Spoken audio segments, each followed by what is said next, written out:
ರೋಹಿತ್ ಬದುಕಿ ನಿರ್ದೇಶನ ಯುವರಾಜ್ ಕುಮಾರ್ ನಟನೆಯ ಎಕ್ಕ ಸಿನಿಮಾ ಇತ್ತೀಚೆಗೆ ತೆರೆಕಂಡಿತು. ಥಿಯೇಟರ್ಗಳಲ್ಲಿ ಎಕ್ಕ ಸಿನಿಮಾ ತನ್ನ ಸವಾರಿಯನ್ನು ಮುಂದುವರಿಸಿದ್ದು ಗಲ್ಲಾಪೆಟ್ಟಿಗೆಯಲ್ಲಿ ಸದ್ದು ಮಾಡುತ್ತಿದೆ. ಹೀಗಾಗಿ ಸಿನಿಮಾದ ಸಕ್ಸಸ್ ಮೀಟ್ ಮಾಡಲಾಗಿದೆ. ನಿರ್ಮಾಪಕಿ ಪಾರ್ವತಮ್ಮ ರಾಜ್ಕುಮಾರ್ ಅವರ ವಜ್ರೇಶ್ವರಿ ಕಂಬೈನ್ ಸಂಸ್ಥೆ 50 ವರ್ಷ ಪೂರೈಸಿದೆ. ಇದರ ಜೊತೆಗೆ ಎಕ್ಕ ಸಿನಿಮಾ ರಿಲೀಸ್ ಆಗಿ ಯಶಸ್ಸು ಕಂಡಿದೆ.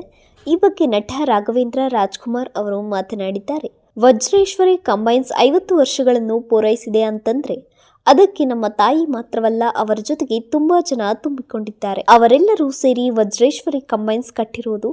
ಎಕ್ಕ ಸಿನಿಮಾ ಬಗ್ಗೆ ಮಾತನಾಡಬೇಕು ಅಂತಂದ್ರೆ ನನ್ನ ಮಗನ ಸಿನಿಮಾ ಯಶಸ್ಸು ಆಯಿತು ಅಂತ ನಾನು ಹೇಳೋಕೆ ಇಷ್ಟಪಡಲ್ಲ. ಯಶಸ್ಸಿನ ಚಿತ್ರದಲ್ಲಿ ನನ್ನ ಮಗ ಕೂಡ ಇದ್ದಾನೆ ಅಂತ ಹೇಳ್ತೀನಿ ಎಂದಿದ್ದಾರೆ ರಾಘವೇಂದ್ರ ರಾಜ್ಕುಮಾರ್. ಜಯಣ್ಣ ಫಿಲಿಮ್ಸ್ ಅವರಿಗೆ, KRG ಫಿಲಿಮ್ಸ್ ಅವರಿಗೆ ಥ್ಯಾಂಕ್ಸ್ ಹೇಳಬೇಕು. ಯಾಕಂದ್ರೆ ಅಶ್ವಿನಿರನ್ನ ಸೇರಿಸ್ಕೊಂಡ್ರಿ, ನಮ್ಮ ತಾಯಿ ಬಂದು ಸೇರಿಕೊಂಡು ಎಕ್ಕ ಸಿನಿಮಾವನ್ನು ಮಾಡಿದಷ್ಟೇ ಖುಷಿಯಾಗುತ್ತಿದೆ. ನಮ್ಮ ತಾಯಿ ನನ್ನ ಸಿನಿಮಾ ಮಾಡಿದ್ದಾರೆ, ನಮ್ಮ ಅಣ್ಣನ ಸಿನಿಮಾ ಮಾಡಿದ್ದಾರೆ, ನನ್ನ ತಮ್ಮನ ಸಿನಿಮಾ ಕೂಡ ಮಾಡಿದ್ದಾರೆ, ಅಲ್ಲದೆ ನನ್ನ ದೊಡ್ಡ ಮಗನ ಸಿನಿಮಾ ಕೂಡ ಮಾಡಿ ಹೋಗಿದ್ದಾರೆ. ಯುವಾಗೆ ಸಿನಿಮಾ ಮಾಡಲು ಅಮ್ಮ ಇರಲಿಲ್ಲ, ನನಗೆ ಅದೊಂದು ಕೊರಗು ಇತ್ತು. ಅಶ್ವಿನಿಯವರು ಬಂದು ಅದನ್ನು ತೀರಿಸಿದ್ದಾರೆ.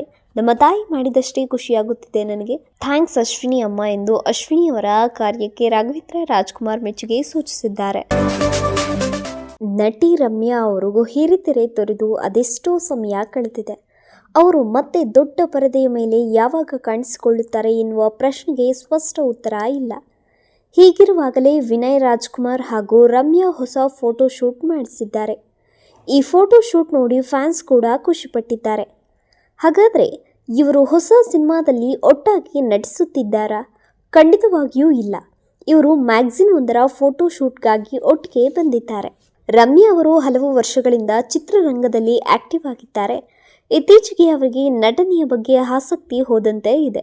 ಅವರು ನಾಯಕಿಯಾಗಿ ಪರದೆ ಮೇಲೆ ಕಾಣಿಸಿಕೊಳ್ಳದೆ ಹಲವು ವರ್ಷಗಳೇ ಕಳೆದಿವೆ. ಅವರು ದೊಡ್ಡ ಪರದೆಗೆ ಬರಲಿ ಎಂದು ಫ್ಯಾನ್ಸ್ ಆಶಿಸುತ್ತಿರುವಾಗಲೇ ಈ ಫೋಟೋ ಶೂಟ್ ವಿಡಿಯೋ ವೈರಲ್ ಆಗಿದೆ. ಅನೇಕರು ಇದು ಲುಕ್ ಟೆಸ್ಟ್ ಇರಬಹುದು ಎಂದು ಭಾವಿಸಿದ್ದರು. ಆದರೆ ಅದರ ಅಸಲಿಯತ್ತು ಬೇರೆಯೇ ಇದೆ. ರಮ್ಯಾ ಹಾಗೂ ವಿನಯ್ ರಾಜ್ಕುಮಾರ್ ಸ್ವಾಸ್ ಲೈಫ್ ಹೆಸರಿನ ಮ್ಯಾಗಝಿನ್ಗಾಗಿ ಈ ಫೋಟೋ ಶೂಟ್ ಮಾಡಿಸಿದ್ದಾರೆ. ವಿನಯ್ ಅವರು ಮಸ್ತ್ ಆಗಿ ಕಾಣಿಸಿಕೊಂಡಿದ್ದಾರೆ. ರಮ್ಯಾ ಅವರು ಈಗಲೂ ಸಾಕಷ್ಟು ಸುಂದರವಾಗಿ ಕಾಣಿಸುತ್ತಿದ್ದಾರೆ. ಅವರ ಸೌಂದರ್ಯ ಯಾವಾಗಲೂ ಕಡಿಮೆ ಆಗುವಂಥದ್ದಲ್ಲ ಎಂದು ಅನೇಕರು ಅಭಿಪ್ರಾಯ ಪಟ್ಟಿದ್ದಾರೆ. ರಾಕಿಂಗ್ ಸ್ಟಾರ್ ಯಶ್ ಅವರ ತಾಯಿ ಪುಷ್ಪಾ ಅರುಣ್ ಕುಮಾರ್ ಸಖತ್ ವೈರಲ್ ಆಗಿದ್ದಾರೆ. ತಮ್ಮ ಮುಕ್ತ ಮಾತುಗಳಿಂದಲೇ ಹೆಚ್ಚು ಗಮನ ಸೆಳೆಯುತ್ತಿದ್ದಾರೆ. ಸೋಷಿಯಲ್ ಮೀಡಿಯಾದಲ್ಲೂ ಟ್ರೋಲ್ ಆಗ್ತಾನೆ ಇದ್ದಾರೆ. ಆದರೆ ಈ ಟ್ರೋಲ್ ಆಗ್ತಿರೋ ಬಗ್ಗೆ ಇವರಿಗೆ ಬೇಸರ ಏನೂ ಇಲ್ಲ. ಟ್ರೋಲ್ ಆಗಲು, ವೈರಲ್ ಆಗಲು ಜನ ಏನೇನೋ ಮಾಡ್ತಾರೆ. ನಾನು ಮಾತನಾಡಿದ್ದಕ್ಕೇನೆ ಇಷ್ಟು ಹೆಸರು ಬರ್ತಿದೆ ಅಂದರೆ ಬರಲಿ ಬಿಡಿ. ಆದರೆ ನಾನು ನಟನೆ ಮಾಡೋದಿಲ್ಲ. ನಟನೆ ಎಷ್ಟು ಕಷ್ಟ ಅನ್ನೋದು ತಿಳಿದಿದೆ. ಯಶ್ ನೋಡಿಯೇ ಗೊತ್ತಾಗಿದೆ.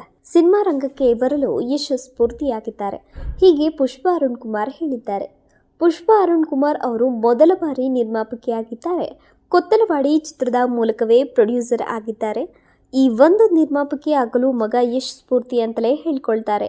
ಹಾಗಂತ ಅವರ ರೀತಿ ನಾವು ಅತಿ ದೊಡ್ಡ ಸಿನಿಮಾ ಮಾಡೋಕೆ ಆಗೋದಿಲ್ಲ. ಅವರು KGF ಚಿತ್ರದಲ್ಲಿ ಚಿನ್ನ ತೆಗೆದಿದ್ದಾರೆ.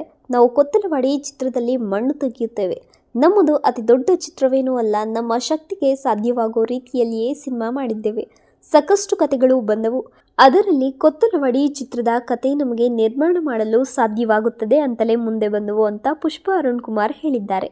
ಮಾತು ಮುಂದುವರೆಸಿ ನಮ್ಮ ಚಿತ್ರವನ್ನು ಜನ ನೋಡಿ ಮಾತನಾಡಬೇಕು. ಅಣ್ಣವರು ಹೇಳಿದಂತೆ ಅಭಿಮಾನಿ ದೇವರುಗಳೇ ಹೇಳಬೇಕು.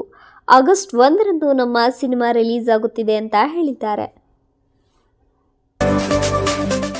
ರಾಜ್ಬಿ ಶೆಟ್ಟಿ ನಿರ್ಮಾಣದ Su from So cinema July 25ರಂದು ಥಿಯೇಟರ್ನಲ್ಲಿ ರಿಲೀಸ್ ಆಗಲಿದೆ. ಈ ಚಿತ್ರದ ಬಗ್ಗೆ ಫ್ಯಾನ್ಸ್ ಸಾಕಷ್ಟು ನಿರೀಕ್ಷೆ ಇಟ್ಟುಕೊಂಡಿದ್ದಾರೆ. ಹಾರರ್ ಕಾಮಿಡಿ ಶೈಲಿಯ ಈ ಚಿತ್ರಕ್ಕೆ JP ತುಮಿನಾಡು ನಿರ್ದೇಶನ ಮಾಡಿದ್ದಾರೆ. ಈಗಾಗಲೇ ಮಂಗಳೂರು, ಶಿವಮೊಗ್ಗದಲ್ಲಿ ಚಿತ್ರದ ಪ್ರೀಮಿಯರ್ ಶೋ ಆಗಿದೆ. ಸಿನಿಮಾ ರಿಲೀಸ್ಗೆ 4 ದಿನ ಇರುವಾಗಲೇ ಪ್ರೀಮಿಯರ್ ಶೋ ಮಾಡಿದ್ದೇಕೆ ಎನ್ನುವ ಪ್ರಶ್ನೆಗೆ ರಾಜ್ಬಿ ಶೆಟ್ಟಿ ಉತ್ತರಿಸಿದ್ದಾರೆ. ನಾವು ಏನೇ ಮಾಡಿದರೂ ಜನರ ಮುಂದೆ ಇಡಲೇಬೇಕು. ನಾವು ಸಿನಿಮಾ ಪ್ರಮೋಟರ್ಗಳಲ್ಲ, ಸಿನಿಮಾ ಮಾಡುವವರು. ಒಂದು ಮೊಟ್ಟೆಯ ಕತೆ ಮಾಡುವಾಗ ರಿಸ್ಕ್ ಎಂದು ಹೇಳಿದರು. ಆದರೂ ಮಾಡಿದೆ. ಹಳೆ ಪ್ರಮೋಷನಲ್ ಸ್ಟೈಲ್ಗಳು ನನಗೆ ಇಷ್ಟ ಆಗೋದಿಲ್ಲ. ಸಂದರ್ಶನದಲ್ಲಿ ಕುಳಿತುಕೊಂಡು ನಮ್ಮ ಸಿನಿಮಾ ಹೀಗಿದೆ ಹಾಗಿದೆ ಎಂದು ಹೇಳುವ ಬದಲು ಸಿನಿಮಾನೇ ತೋರಿಸಬಹುದಲ್ಲ ಎಂದಿದ್ದಾರೆ ರಾಜ್ಬಿ ಶೆಟ್ಟಿ. ಪ್ರೀಮಿಯರ್ ಶೋಗೆ ಜನರು ಒಳ್ಳೆಯ ರೆಸ್ಪಾನ್ಸ್ ಕೊಟ್ಟಿದ್ದಾರೆ. ಇದರಿಂದ ಮೊದಲ ದಿನ ಚಿತ್ರಕ್ಕೆ ಯಾವ ರೀತಿಯಲ್ಲಿ ರೆಸ್ಪಾನ್ಸ್ ಬರುತ್ತದೆ ಎಂಬ ಕುತೂಹಲ ಇದೆ. ಒಂದೊಮ್ಮೆ ಈ ತಂತ್ರ ವರ್ಕ್ ಆಯಿತು ಎಂದರೆ ಇಂಡಸ್ಟ್ರಿಯಲ್ಲಿ ಅತಿದೊಡ್ಡ ಬದಲಾವಣೆ ತಂದಂತೆ ಆಗುತ್ತದೆ. ಸಿನಿಮಾ ಮಾಡಿದವರಿಗೆ ತುಂಬಾನೇ ಭಯ ಇದೆ, ಅದು ಹೋಗಬೇಕು ಎಂದಿದ್ದಾರೆ ರಾಜ್ಬಿ ಶೆಟ್ಟಿ. ಜನರಿಗೆ ಸಿನಿಮಾ ತೋರಿಸಿದರೆ ಸಿನಿಮಾ ಕೆಟ್ಟದಾಗಿದೆ ಅಥವಾ ಸಿನಿಮಾ ಚೆನ್ನಾಗಿದೆ ಎಂಬ ಎರಡೇ ಉತ್ತರ ಬರಲು ಸಾಧ್ಯ. ಸಿನಿಮಾನ ಜನರಿಗೆ ತೋರಿಸಿ ಅವರೇ ಉತ್ತರ ಕೊಡಬೇಕು. ಅವರು ಚೆನ್ನಾಗಿದೆ ಎಂದರೆ ಅದೇ ಪ್ರಮೋಷನ್, ಅದು ರಿಸ್ಕ್ ಎಂದು ಬೇರೆಯವರಿಗೆ ಅನಿಸಬಹುದು. ನನಗೆ ಹಾಗೆ ಅನಿಸಿಲ್ಲ ಎನ್ನುತ್ತಾರೆ ರಾಜ್ಬಿ ಶೆಟ್ಟಿ. ಹಿರಿಯ ನಟ ದೇವರಾಜ್ ಅವರ ಪುತ್ರ ಪ್ರಣಮ್ ದೇವರಾಜ್ ನಟನೆಯ ಸನ್ ಆಫ್ ಮುತ್ತಣ್ಣ ಚಿತ್ರವು ಬಿಡುಗಡೆಗೆ ಸಜ್ಜಾಗಿದ್ದು ಆಗಸ್ಟ್ 22ರಂದು ರಾಜ್ಯಾದ್ಯಂತ ಚಿತ್ರಮಂದಿರಗಳಲ್ಲಿ ತೆರೆ ಕಾಣಲಿದೆ. ಚಿತ್ರಕ್ಕೆ ಶ್ರೀಕಾಂತ್ ಹುಣಸೂರು ನಿರ್ದೇಶನವಿದ್ದು ಪುರಾತನ ಫಿಲ್ಮ್ಸ್ ಮತ್ತು SRK ಫಿಲ್ಮ್ಸ್ ಬಂಡವಾಳ ಹೂಡಿವೆ. ಚಿತ್ರದಲ್ಲಿ ಪ್ರಣಮ್ ಅವರಿಗೆ ಜೋಡಿಯಾಗಿ ದಿಯಾ ಖ್ಯಾತಿಯ ನಟಿ ಖುಷಿ ರವಿ ನಟಿಸಿದ್ದಾರೆ. ಇವರೊಂದಿಗೆ ರಂಗಾಯಣ ರಘು ಪ್ರಮುಖ ಪಾತ್ರದಲ್ಲಿ ನಟಿಸಿದ್ದಾರೆ. ಚಿತ್ರತಂಡ ಇದೀಗ 2ನೇ ಹಾಡು ಮಿಡ್ನೈಟ್ ಟು ರಸ್ತೆಯಲ್ಲಿ ಅನ್ನು ಬಿಡುಗಡೆ ಮಾಡಿದೆ. ಹಾಡನ್ನು ಸಚಿನ್ ಬಸೂರ್ ಸಂಯೋಜಿಸಿದ್ದು ಸಂಜಿತ್ ಹೆಗ್ಡೆ ಧ್ವನಿ ನೀಡಿದ್ದಾರೆ. ಯೋಗರಾಜ್ ಭಟ್ ಅವರ ಸಾಹಿತ್ಯ ಮತ್ತು ಧನಂಜಯ್ ಮಾಸ್ಟರ್ ಅವರ ನೃತ್ಯ ಸಂಯೋಜನೆಯೊಂದಿಗೆ ಹಾಡು ಈಗಾಗಲೇ ಆನ್ಲೈನ್ನಲ್ಲಿ ಜನಪ್ರಿಯತೆಯನ್ನು ಗಳಿಸಿದೆ.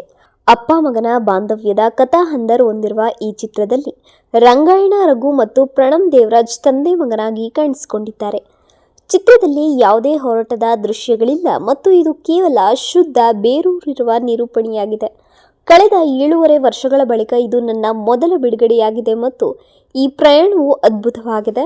ರಂಗಾಯಣ ರಘು ಸರ್ ಪ್ರತಿ ದೃಶ್ಯವನ್ನು ವಿಶೇಷವಾಗಿಸಿದ್ದಾರೆ ಎಂದು ಪ್ರಣಮ್ ಹೇಳುತ್ತಾರೆ. ಕತೆ ಪ್ರಾಮಾಣಿಕವಾಗಿದೆ ಎಂದು ದೇವರಾಜ್ ಹೇಳಿದ್ದರು ಮತ್ತು ಚಿತ್ರ ನೋಡಿದ ನಂತರ ಅವರು ಅದಕ್ಕೆ ಬದ್ಧರಾಗಿದ್ದರು ಎಂದು ನಿರ್ದೇಶಕ ಶ್ರೀಕಾಂತ್ ಹುಣಸೂರು ಹೇಳಿದರು.